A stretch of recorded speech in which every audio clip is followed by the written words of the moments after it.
All right. Okay, I have a couple of items for you, all of you at the top. Today, we are announcing the release of $39 billion of American Rescue Plan funds to states, territories, and tribes to address the child care crisis caused by COVID-19.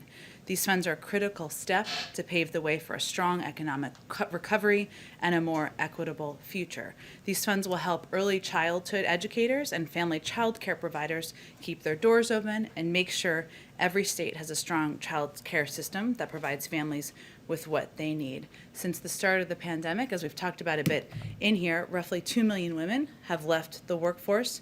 That is disproportionately due to caregiving needs, and we are hopeful that this will help. As you know, later this afternoon, the President and Vice President will meet with key members of the Congressional Asian Pacific American Caucus. The meeting will broadly focus on their priorities, our shared priorities, I should say, including critical issues such as combating anti-Asian hate, the American Jobs Plan's impact on shared infrastructure priorities, and immigration. Last night, we also announced the appointment of Erica Moritsugu as Deputy Assistant to the President, an Asian American and Pacific Islander Senior Liaison.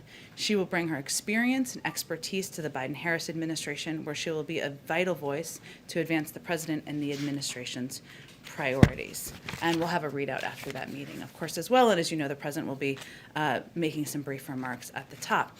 Also an update on our COVID-19 vaccination progress. Today we reported over 3.5 million COVID shots.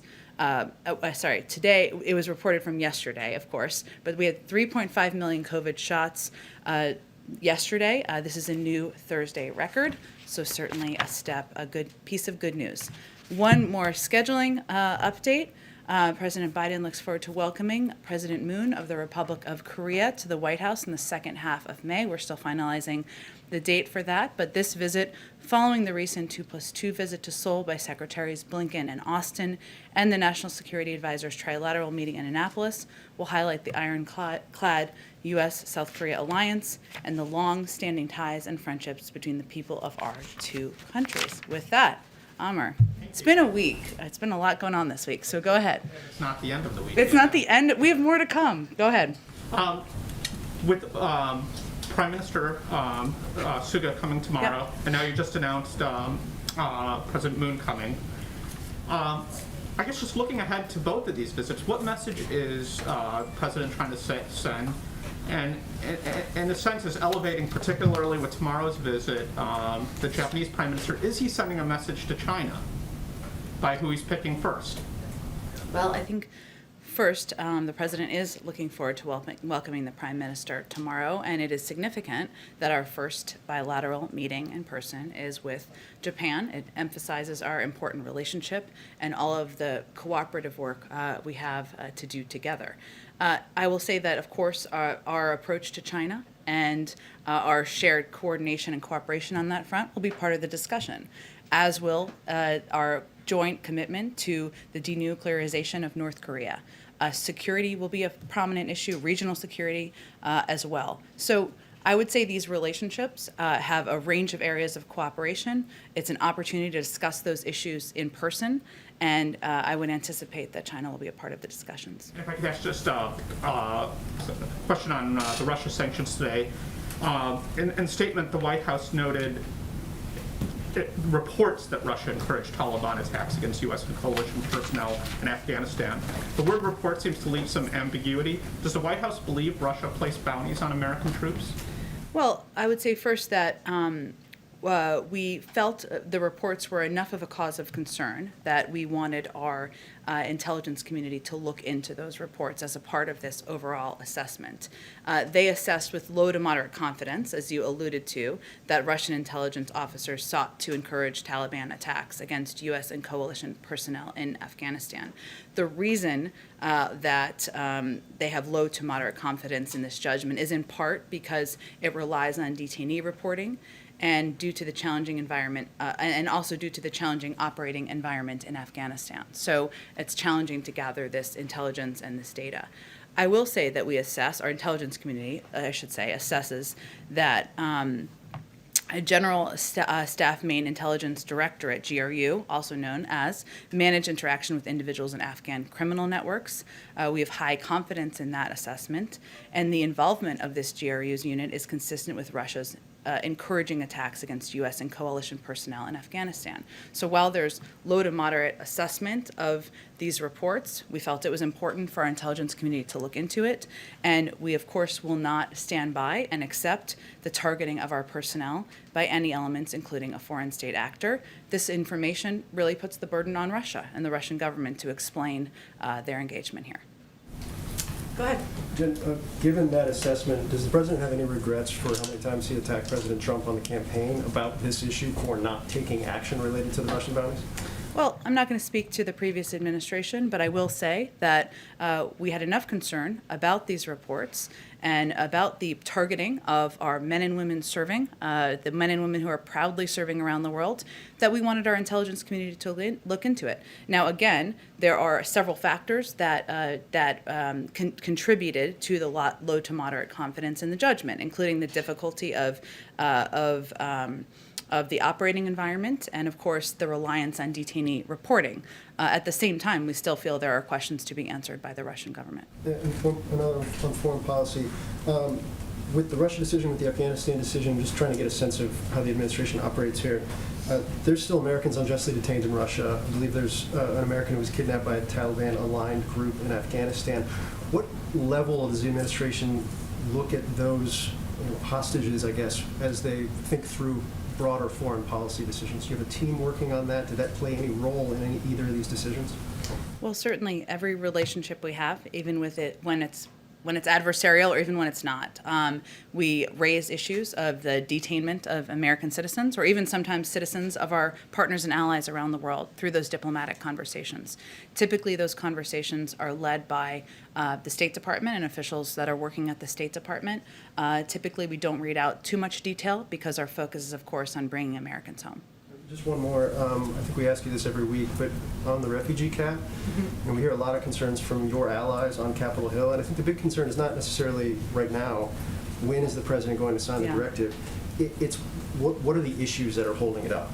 And I feel like Democratic senators we've spoken to don't have answers to that, even though they say they've reached out to you guys. We don't have answers to that either. Are there actual tangible reasons why this has not been signed yet?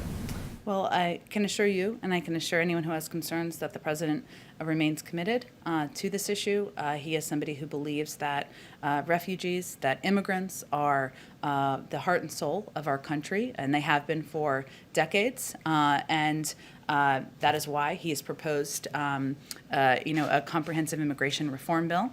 That is why he wants to improve the processing of those seeking asylum at the border, and it certainly is an issue he remains committed to. That's why he stated that. But I don't have an update on the timeline of the signing. I didn't ask about the timeline. The reasons, though.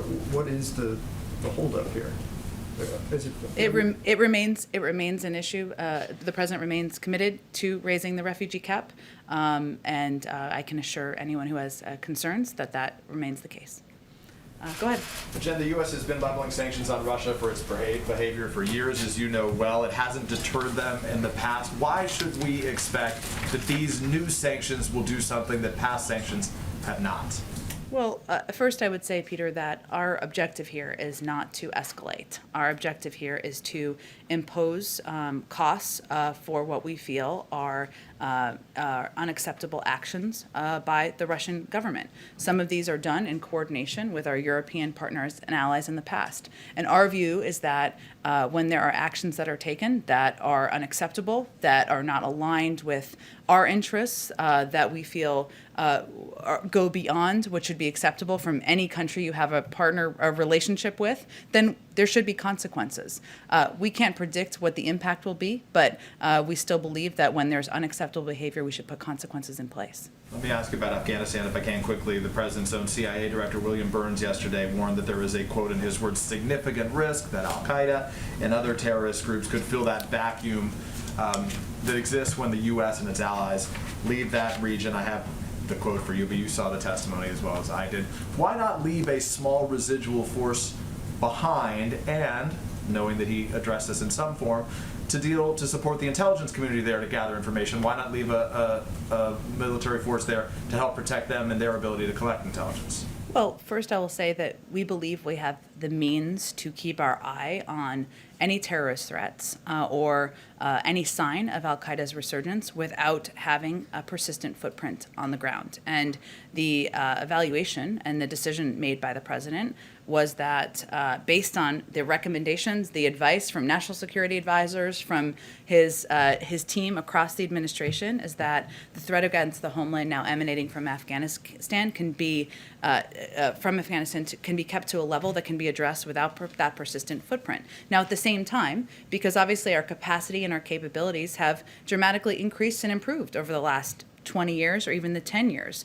We're going to reposition our counterterrorism capabilities. We'll retain significant assets in the region, as he talked about, over the horizon capabilities to counter the potential reemergence of a terrorist threat. That's our focus and how we'll approach any rising threat. I know we're going through a bunch of different topics on the vaccine, and J&J, obviously, the task force or the response team doesn't brief on Thursdays. The single shot, as you know, was particularly attractive to those populations that are harder to reach right now. What specifically is the White House doing now to redouble its efforts to improve equity or to attain equity in the distribution of these vaccines?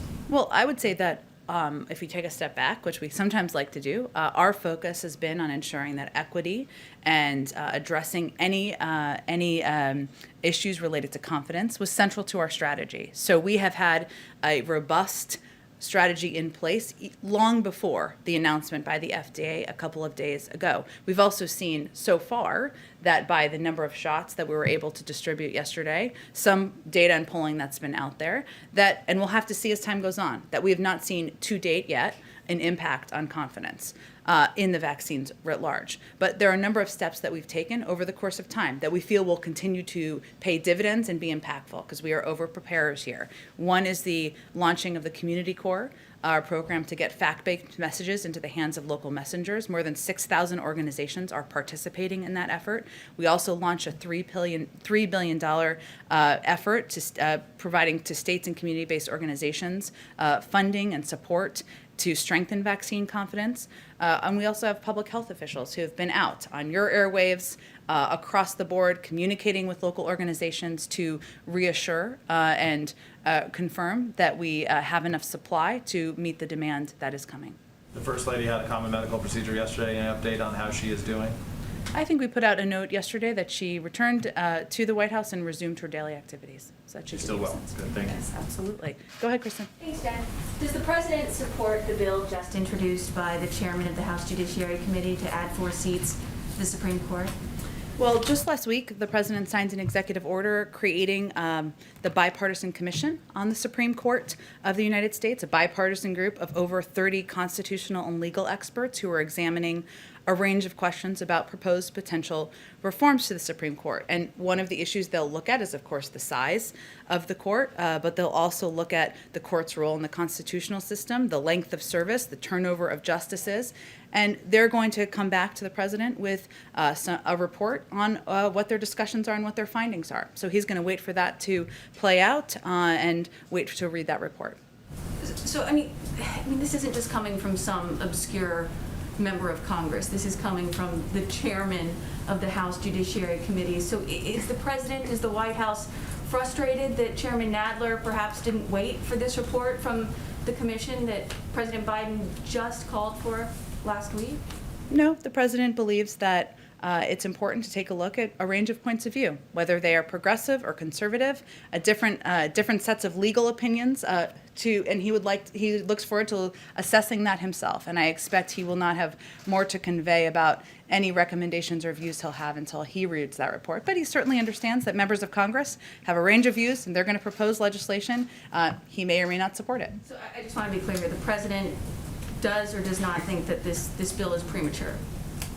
He believes that members of Congress have the right to put forward legislation on issues they support. His view is that he wants to hear from this commission that has a range of viewpoints. Okay, one more question. Senator Ed Markey, he just said this: we must expand the court and we must abolish the filibuster to do it. Is the White House comfortable with a Democratic senator explicitly linking those two ideas from the steps of the Supreme Court? The president believes that in freedom of speech and that members can come forward and share their points of views on a range of issues, including the future of the courts. He has his own view, and he looks forward to seeing the recommendations that comes out of his court commission. Okay, go ahead. I wanted to start with the Russia Sure. sanctions. The Kremlin's been kind of downplaying the actions today, noting that Americans still buy debt on the secondary market. There's also been some criticism from Republicans, including Senator Toomey, who noted that the Nord Stream 2 sanctions weren't part of this package. And so I was wondering if you could respond to both of those and maybe explain if this is a more modest package, then you could have perhaps pursued what the sort of strategic thinking behind that is. Well, one, we thought, broadly speaking, we felt this package was proportionate and appropriate for the response. But there were a number of steps, as you know, and you've all reported on, that we did to give ourselves maximum optionality, including the executive order that provides authority for relevant agencies to target any sector of the Russian economy and anyone determined to be a leader, official, or anyone who's played a role instrumentally in the government of the Russian Federation. So that gives us a great deal of flexibility moving forward, and we wanted to have that. We felt it was important. I will say that in terms of the impact, before we took this action, the United States only prohibited U.S. banks from new purchases of non-ruble denominated debt in the primary market. This means the vast majority, or over 80% of Russia's sovereign debt, the ruble denominated portion, was untouched by our sanctions regime. We have now made a move into this space. But again, we have maximum optionality moving forward. Our hope, though, is that we can move forward with a predictable and a stable relationship. We still felt, and as I said in response to Peter's question, that it's important to respond and put in place consequences to actions that we felt were unacceptable. So Nord Stream, you felt would be disproportionate in response to this, or Nord Stream's on a different track? Can you kind of... I don't have anything to predict about Nord Stream. Obviously, we feel that it's a bad deal, but these were the steps we felt were appropriate in response to these actions. And yesterday, you said the president would address the resettlement of translators and other Afghanis who had helped U.S. military forces in a speech.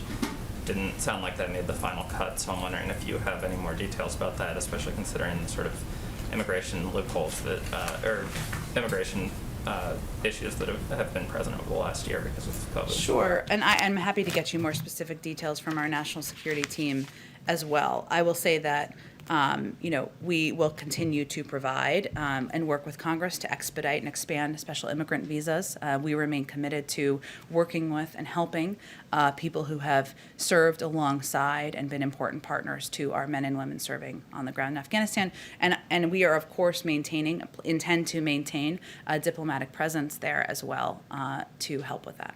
The last one, yesterday you guys said that you'd keep the temporary scheduling order on fentanyl substitutes. Mm-hmm. Civil rights groups have said that this is counterproductive. It makes it both harder for folks to seek treatment and sort of replicates the war on drug sort of criminal justice system that has been shown to disproportionately impact communities of color. And so I'm wondering if you could explain the decision and respond to some of those concerns. Well, this is a decision, of course, that's made in part, or the recommendations by ONDCP and the Department of Justice. And I would just reiterate that we are committed to avoiding expiration of this legislation, but we also have expressed legitimate concerns related to some components of it, including mandatory minimums. So we're having discussions about that, but we do want to avoid the expiration of this legislation and recognize the role that fentanyl plays. Go ahead, Aisha. Thanks. The White House has said over and over again that you want a stable and predictable relationship with Russia. Yeah. But that seems to run completely counter to the way that Russia operates. They try to be unpredictable, and they have been destabilizing in their actions. So is this goal really realistic, to have a stable and predictable relationship with Russia? Well, we feel that has to be our objective, and that part of our objective is to, as you said, have a stable and predictable relationship in order to leave space to pursue areas where we feel there is greater opportunity and also address areas where there might be greater challenge. Now, we're not going to get ahead of what those discussions look like. Obviously, this continues to be a difficult relationship. There are adversarial components of it, but our objective is to move to a place to de-escalate and to move to a place where this is not that escalatory relationship is not a primary focus for the president and this administration. Is there something that the administration plans to do differently than all the other administrations that have been dealing with Russia and have struggled to get that predictable relationship that it would seem that most administrations have been wanting with Russia instead of this adversarial relationship? Is there something different that this administration plans to do? Well, I would say first we're going to be clear with Russia that we will impose consequences when warranted, and that we are not going to hold back when in response to their behavior. At the same time, I think the president's conversation with President Putin and his invitation and a proposal that they have a discussion about areas of mutual agreement, whether that is working together on nuclear negotiations or issues along those lines, gives an indication that we feel we can work together in areas where we agree and continue to make clear areas where we have disagreements.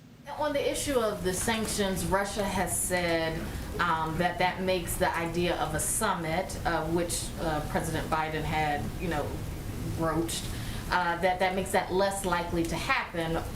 Does the administration still expect to have a summit with Putin? Is that still something that the White House is going to press for? The invitation remains open, and we believe it would be a good step forward in continuing to move forward on the development of a stable and a predictable relationship. Just really quickly, so on the FDA kind of punted on the decision on J&J. Within 10 days, they're going to talk about that pause. Is the White House frustrated at all that that decision is kind of on hold right now, and that it's going to take 10 more days to decide whether that pause is going to be moved or changed or anything? Well, science moves at the speed of science, and they want to review more data. We believe they are the gold standard. The FDA is the gold standard in the world. Their thorough and transparent approach should give the American public additional confidence in the role they play and the approach the United States takes to the approval of vaccines out on the market. We remain confident that we have the supply needed to meet the demand. Because we are over-prepared and oversupplied, we remain confident in that. We've also seen, as I noted at the beginning of the briefing, positive so far in the last 24 to 36 hours, numbers in terms of individuals taking the vaccine. So we believe the FDA, their process to review the data is transparent, it's appropriate, it is the gold standard, and we will look forward to hearing what their outcome is. Go ahead, Tyler. Thanks. Last week, Roberta Jacobson announced that she's leaving. Who is the president's point person now moving forward on the border? Well, first I would say that Secretary Mayorkas will continue to play a predominant role here. There's different components of this, of course, because one of the things we've talked about is addressing the root causes. Ricardo Zuniga is a special envoy, has a great deal of experience in the region, in the Western Hemisphere. He was named to that position only just a few weeks ago, so he will continue to play a vital role. And of course, the Vice President will continue to play a role in the Northern Triangle as well. More on the vice president's role. Republicans have, over the past few days, been quite critical of the vice president. I've seen that. They need more to do, I think. And what her relationship is the White House suggesting that her diplomatic role is disconnected from the border? How are you guys squaring kind of how you think about that issue? I will say, all respect to you, but this confusion is very perplexing to me, I have to be honest, because the current president, who was the vice president, he ran point on the Northern Triangle when he was vice president. And that's obviously a role that is focused on diplomacy. It's focused on working with these countries, working with these leaders, and the vice president has had a number of those conversations at the leader level. And having a discussion about what steps can be taken, whether it's improving the personnel and the approach they each take at the border. We've seen some steps they've taken on that front. Or whether it is working with them to determine how we can provide the best assistance to address the root causes over the long term. that's the role that the vice president is playing. That is certainly a significant role. Of course, that's linked because if we don't address the root causes, we will continue to see influxes and large number of migrants coming to the border cycle after cycle, just as we have seen over the last several years. It is not a even a one-woman job. It is a high-level official job, and so Secretary Mayorkas is playing obviously a significant role, overseeing the Border Patrol facilities, overseeing a lot of steps and policy proposals that are coming about the border. The Secretary of Health and Human Services oversees the shelters. This is an interagency process, as it should be, and as it has always been. And just one on the J&J vaccine. Yeah. Some White House officials were touting polling data that came out yesterday that showed the pause in the distribution of the J&J vaccine instilled confidence in Americans. New polling has come out today that shows that to be the opposite. Actually, there's some decline in confidence around the J&J vaccine. How do you reconcile those two, and what is the White House doing proactively to try to deal with issues of vaccine hesitancy? Well, first, to be clear, I think the poll you're referencing from yesterday was measuring vaccine confidence writ large in all of the vaccines. And I think the poll today, if I'm correct, but correct me if I'm wrong here, was related specifically only to Johnson & Johnson, which are slightly different. So there's a little apples and oranges. Some White House officials were touting that data yesterday on Twitter about pointing to it, saying, look, the pause was a good thing given this data. So I think... Correct, which is what the poll said. What I'm conveying is they were not measuring the same thing, which is, I think, important for people to understand. Our focus is on ensuring we get shots in the arms of every adult American. And we have enough Moderna and Pfizer vaccine to do that. We will.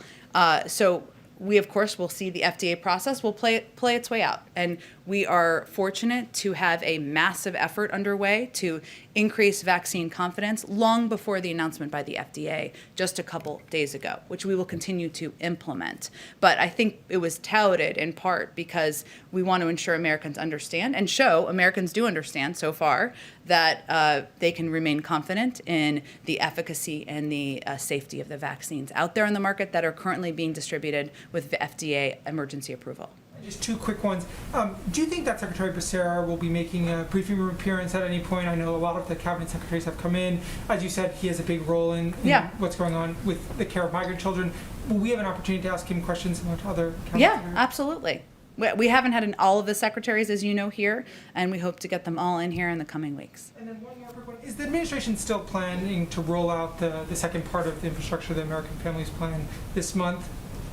That is our intention. No changes on that front? Nope. That's our intention. Go ahead, Jeff. Janet, a couple more follow-ups on Russia. Sure.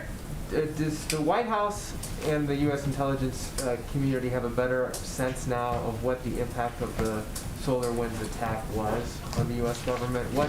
What did the Russians steal? What was the broad impact? We do have a little bit of a better understanding, I should say. So we know, that the compromise of the SolarWinds software supply chain gave it the ability to spy on or potentially disrupt more than 16,000 computer systems worldwide. The scope and the scale of that is obviously significant and national security and public safety concern, particularly given Russia's history of reckless behavior in cyberspace and what they could have done had we not caught it and tried to address the issue. So there may be more than that, Jeff, and I'm happy to connect you with one of our cyber experts directly if that would be useful to you. Okay, yeah, that'd be great. Sure. Apropos that, something else that was included in the sanctions today were 5 Russian cybersecurity firms. Mm-hmm. Can you give a sense to us of why those firms were chosen and what they did to the United States? Well, I would say the firms, let me see, I probably have more specifics on this here, Jeff, one moment. If not, I can also get you connected with our cyber experts on exactly that question. I mean, obviously, the individuals and the companies who were designated through our announcement this morning had a direct involvement in hacking, and that was the reason for designating and taking the actions we took. But let me connect you with a cyber expert so you can get more specific detail. Okay. And just one follow-up on Justin's question about Nord Stream. Yeah. Nord Stream had been, we understand, approved to be one of the sanctions. Did Chancellor Merkel advocate for that to be left off the list? Can you give any sense of why it didn't end up being part of the sanctions today? I don't have any more detail on that. Understand the question. I would just convey that obviously if there's additional actions taken, we certainly preserve the option of putting additional actions in place, and it doesn't mean that we won't have more. But I don't have any more detail to project to you about any considerations about what sanctions were or were not finalized.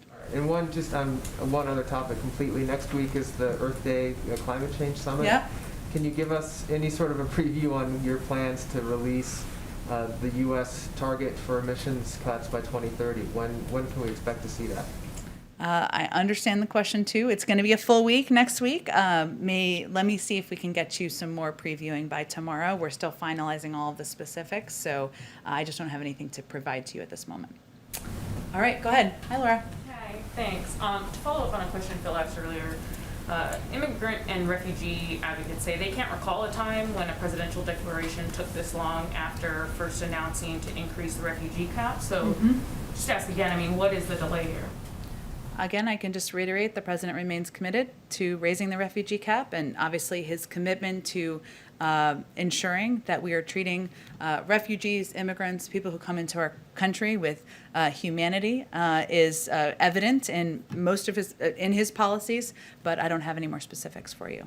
Okay. On the infrastructure bill, Speaker Pelosi says that she wants to get this all done by July 4th. So how much time is the White House willing to negotiate with Republicans before you start making big decisions about what to push through? Well, we'd like to see some progress and some forward movement by Memorial Day, and the president would love to have the package signed or passed, I should say, this summer. Is the White House encouraging the Senate to pass a traditional infrastructure bill through regular order with Republicans?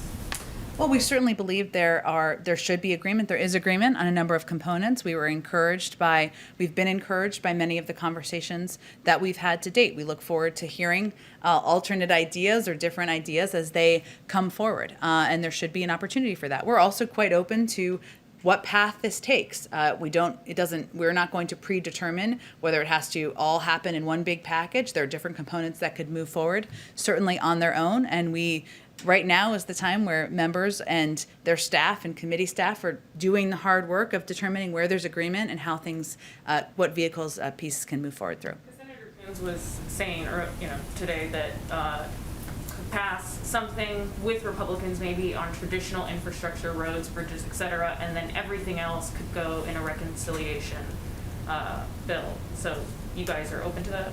Well, that's Senator Coons' point of view, which, of course, we certainly respect. He's a friend of the president's, but there are a range of views on the Hill, as you well know, Laura, about how this should move forward and what the size of the package should be and what components should go together. We'll let that all work itself through. Go ahead, Hans. Does the president think that young women ages 18 to 26 should register for the draft?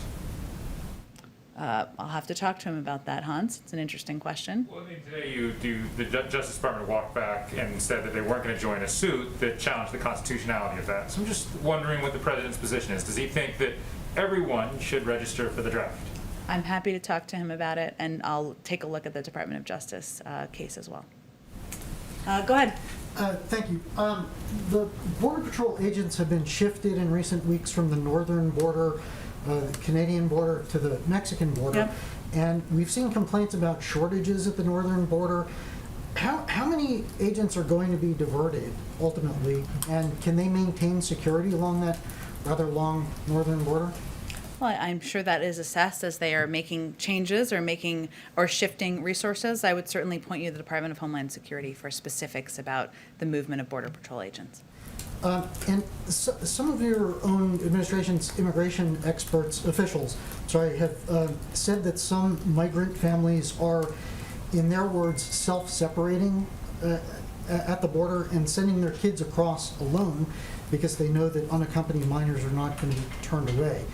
Is it time to rethink that policy because of these unintended consequences and the way people are kind of taking advantage of it? Well, you're right, Todd. That certainly is an unintended consequence, and we have been clear, and we have continued to convey the message that our border is not open.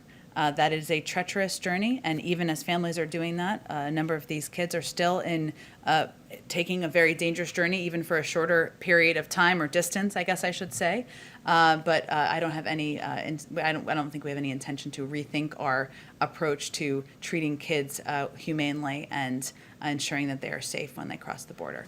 Can I ask a follow-up on the court packing bill? Sure. So the president is not ruling out the possibility of expanding the court, and he has started this process that could lead to those to recommendations to expand the number of seats on the Supreme Court, right? So I think that's fair? getting a little bit ahead of the process. This is a commission that has officials who are many very progressive, many very conservative, have a range of viewpoints. They're going to look at a number of issues. The size of the court is one of the issues, but there are a number of other issues they'll look at. I'm sure the president will look forward to reviewing that report when it comes to his desk, and then I'm sure it will impact his thinking moving forward. But we don't know what that report will look like, and he obviously can then still make the decision about what he supports. But he hasn't taken the idea off the table, so isn't it a fair inference that he is open to the idea of expanding the size of the court? Well, he's spoken to the issue in the past. During the campaign, his position has not changed. However, he believes that it was important to look at a range of issues related to the court, given at times the politicization of the court, and that is what he has asked this commission to do. Go ahead. Thank you, Jen. 3 quick questions. Sure. First one, I want to go back on Russia and the sanctions. Okay. Now that we know the details, can we just go back? Can you bring us back to the conversation the president had with President Putin? What was his reaction? How cold or warm was it as a conversation? President Putin's reaction? I would point you to the Russians to characterize that. People at the administration were on the call listening to his reaction. Yeah. How the 2 men talked to each other through translators, I Yeah. guess. Was it warm a little bit? Was it cold? I'm not going to characterize the tone. I will say that on that call, the president made clear that there would be consequences, that consequences would be coming. He also suggested that they meet in person and that he wanted to have a stable and predictable relationship. So the content, I think, can tell you a lot about the tone of the conversation. About President Moon's visit next Yeah. month. Can you tell us if the administration had made some more steps to start a dialogue with North Korea? And I guess it will be also part of the conversation with President Moon. There's been an ongoing review, of course, of the approach and the steps forward here. Of course, our objective is a denuclearized North Korea. That remains our focus, but I don't have anything more about the review to read out. It's an important part of our objective is to take our approach and approach the denuclearization of the North Korean peninsula in close coordination with our partners and allies in the region, and certainly South Korea and Japan are 2 of our important partners in the region. And last question, my Canadian one of the day. Okay.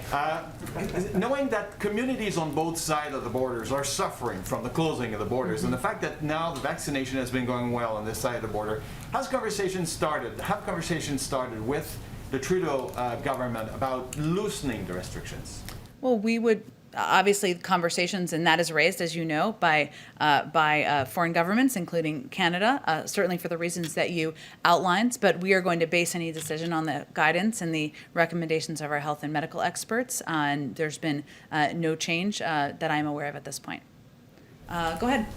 Hi, Jen, thanks. I wanted to go back to the infrastructure plan, Sure. and specifically the tax portion. Okay. What parts of that is the president flexible on? Are there parts of it that he would be open to negotiating about? You mean in terms of the pay-fors? Yeah. Well, the president is quite open to alternate proposals to paying for his package. His most important focus here, or his line in the sand, is the vital imperative of investing in infrastructure and modernizing our infrastructure, creating jobs for the American people. He believes that should be paid for. He's proposed a way to do that. If others have alternatives to that, he's quite open to a range of options. And one on climate, I know the summit is next week. Yep. And going back to one of the early executive orders that the president signed on climate change, there was a line in there about creating a green procurement plan for the federal government where agencies would consider climate in their spending decisions. He set a deadline for the end of April on that. Do you know what the status is and when we would expect to see it? I expect for those of you who are excited about climate, we will have a lot more to say next week. And I will see, as I promised to Jeff, if there's anything we can preview by tomorrow. But it will be a busy week or two on the climate front, but I'm just not going to get ahead of any announcements. Thank you. Sure, go ahead. Thanks, Jen. A few in the economic lane. We are being told that congressional Republicans are looking toward a counter offer on infrastructure with the top line number being in the area of $650 billion. And I'm wondering what the White House's response to that would be. Well, we would welcome any good faith engagement on finding common ground on infrastructure in this proposal. We haven't received, just to confirm, any concrete counteroffer so far, at least as of my coming out here to see all of you. So we're not going to speculate about hypotheticals. But from the outset, the president has said that he wants us to be a collaborative process, and he wants input from lawmakers on both sides of the aisle on how we can improve the jobs plan. And certainly he looks forward to hearing what their proposals might be. You know, he has some fundamental, and this kind of goes in response to an earlier question, he has some fundamental core elements that are important to him. Money to update our infrastructure, investments in long-term growth, investments in the American people, in their workplaces, in their education and communities. So we'll see what this proposal looks like. There's a big push here in Washington to eliminate, as you know, the SALT cap. And I'm just hoping you can sort of clarify the position from the White House. Do you believe that eliminating the SALT cap is good policy that just needs to be paid for somehow, or do you believe it's not good policy? Well, the president didn't put it in his proposal, but I will say that we understand there are a number of members who feel strongly about the elimination of the SALT cap, and we are happy to hear from them. As you also know, just with our little calculators out, it is not a revenue raiser, and so it would add cost, and it's potentially significantly to a package. There'd have to be a discussion about how that would be paid for, what would be taken out instead, and then there's sort of a discussion of what's most important to achieving our overarching objectives. And I want to ask you one in a different space, and that is cryptocurrency. In the news the last many weeks, and certainly the last few days here, $2 trillion market cap, big growing space. We've heard from Janet Yellen, her thoughts. We've heard from Jay Powell, his thoughts. We've heard from Gary Gensler, his thoughts. And to the best of my knowledge, I don't believe we've heard President Biden, his thoughts on cryptocurrency. So can you give us some sort of insight? What is the president's thinking on it? I would suggest that Secretary Yellen, who is our of course, Treasury Secretary, is the appropriate person to speak to it. I don't think the president has a disagreement with her on this particular issue, or most. So if he doesn't have a disagreement, does he think that there needs to be some form of regulation at some point? We would defer to her and her comments and views on cryptocurrency in the market. Oh, go ahead. I just wanted to follow on your answer on North Korea. Sure. This is a very semantic question, okay. but you said that the U.S. is seeking the denuclearization of North Korea, and then later you said the North Korean peninsula, and that sort of betrays the thrust of my question, which is the policy was long denuclearization of the entire Korean peninsula. And so I'm wondering if you could explain why that's sort of shifted in the administration, and if you no longer see denuclearization of South Korea as part of this long-term negotiation. Well, I would say that it's just an indication that we understand that the denuclearization. I mean, I wouldn't overthink this, to be honest, but because we sometimes say one, we sometimes say the other. But we understand the intentions of the North Korean leadership are ones that we have concerns about, and that certainly is a factor. Yes. A couple last thoughts. As it relates to the expanding the court discussion, Nancy Pelosi, we heard her say she wouldn't bring that proposal to the floor. Did the president speak to Speaker Pelosi in advance of her making those comments? I don't have any calls to read out. I think the president's been pretty, he's spoken about his views, and obviously announced the commission publicly last week. And as it relates to his views as a senator, his view was, he was speaking of President Roosevelt then, who wanted to expand the court by 6 seats. He said it was a, quote, boneheaded idea. Does he still believe it's a boneheaded idea? Well, the president feels that it's important to take a look at a range of issues related to the courts. And I think that's an indication that he's seen the impact in recent years, and it's time to take a fresh and clear look at a range of issues. The size is one of them, but so is the length of service, the selection, the case selection rules and practices. The last question is on the vaccine. Just one other thing. We heard with J&J now out of commission for the near term, at least for these next 10 days or however long it would be. The White House says that they will have enough doses for every American who wants it by the end of July, I think was the latest. Not just for everyone who wants it, but to be able to give it to them for everybody who wants it by the end of July.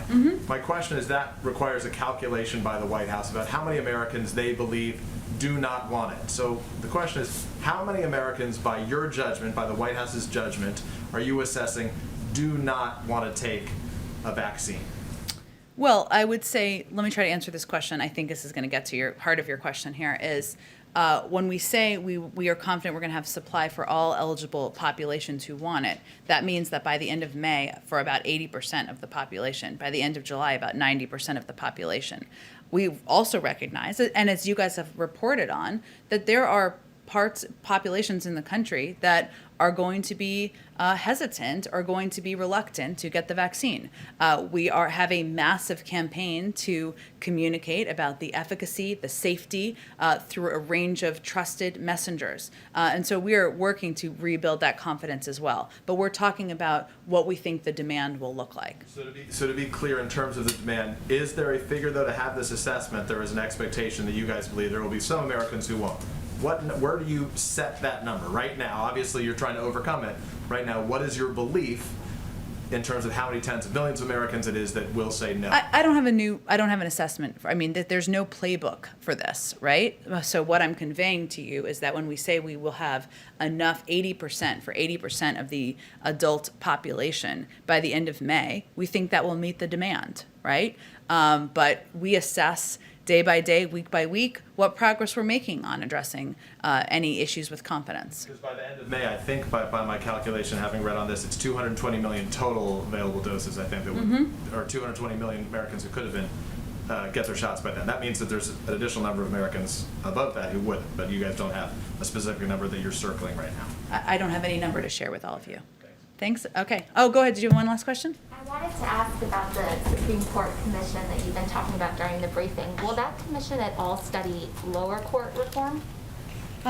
It is looking at 5 issues. It's primarily focused on the Supreme Court. It's a presidential commission on the Supreme Court of the United States, so it'll primarily be looking at the court's role in the constitutional system, the length of service, the turnover of justices on the court, the membership and size of the court's case selection rules and practices, but the Supreme Court will be the focus. So no lower court at this point? That's what the focus of that commission is. Okay, thanks everyone. Share participants for the 2 o'clock when you get a chance. Oh, sure.